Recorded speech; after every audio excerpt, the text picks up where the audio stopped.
Welcome to my channel.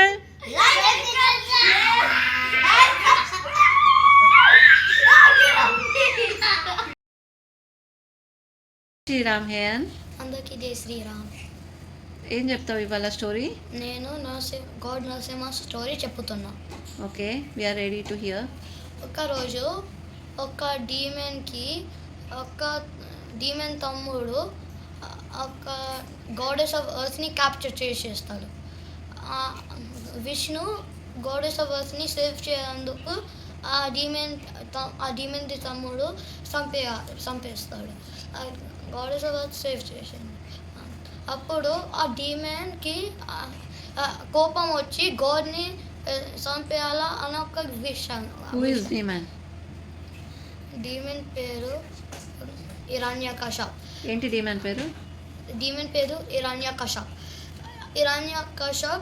ఒక meditation చేస్తాడు ఒక మౌంటైన్ పైన. బ్రహ్మ ఒక పవర్ గ్రాంట్ చేస్తాడు.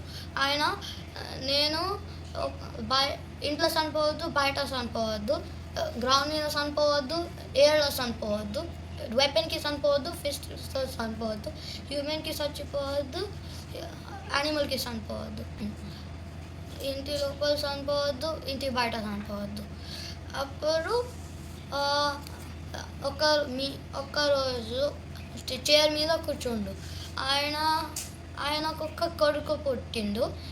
ఆ కొడుకు పేరు ప్రహ్లాద విష్ణు స్టోరీస్ ఎప్పుడు విష్ణు స్టోరీస్ వింటుండు కాబట్టి ఒకసారి వాళ్ళ నాన్నకి విష్ణు స్టోరీ చెప్పిండు. వాళ్ళ నాన్నకి కోపం వచ్చి పనిష్ చేయడానికి ఎలిఫెంట్స్తో టార్చర్ చేసిండు.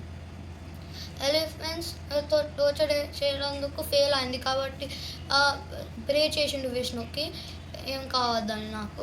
అప్పుడు విష్ణు ప్రొటెక్ట్ చేసిండు. అప్పుడు వాళ్ళ సర్వెంట్స్ ఆయనని మౌంటైన్కి వెళ్ళి నీళ్ళలో పడేసిండు. విష్ణు వల్ల సేవ్ చేసేసి ఒక విష్ గ్రాంట్ చేసిండు. ప్రహ్లాద నువ్వు అన్నిటి లోపల కనిపించాలా అన్నది నాకు. అప్పుడు ఇంటికి వెళ్ళినాక నీ గాడ్ ఎక్కడ ఉండు అన్నాడు.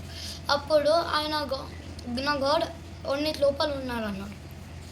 దాని తర్వాత ఆయన హిరణ్యకశిపు ఒక ఈ పిల్లర్ బ్రేక్ చేస్తే నీ గాడ్ ఉంటుందా?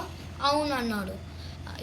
అప్పుడు పిల్లర్ బ్రేక్ చేసినాక విష్ణు నరసింహ ఫామ్ తీసుకున్నాడు. కాబట్టి Narasimha half animal half human. Which animal? Half lion. అప్పుడు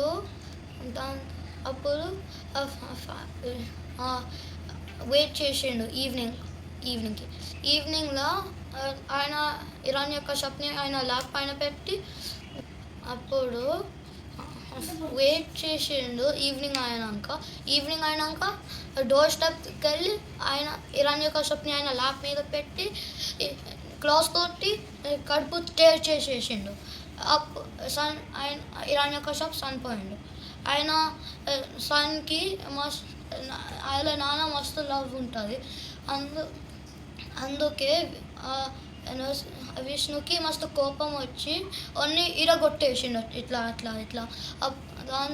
అప్పుడు ప్రహ్లాద ఏం కాదు అని కామ్ డౌన్ చేసిండు.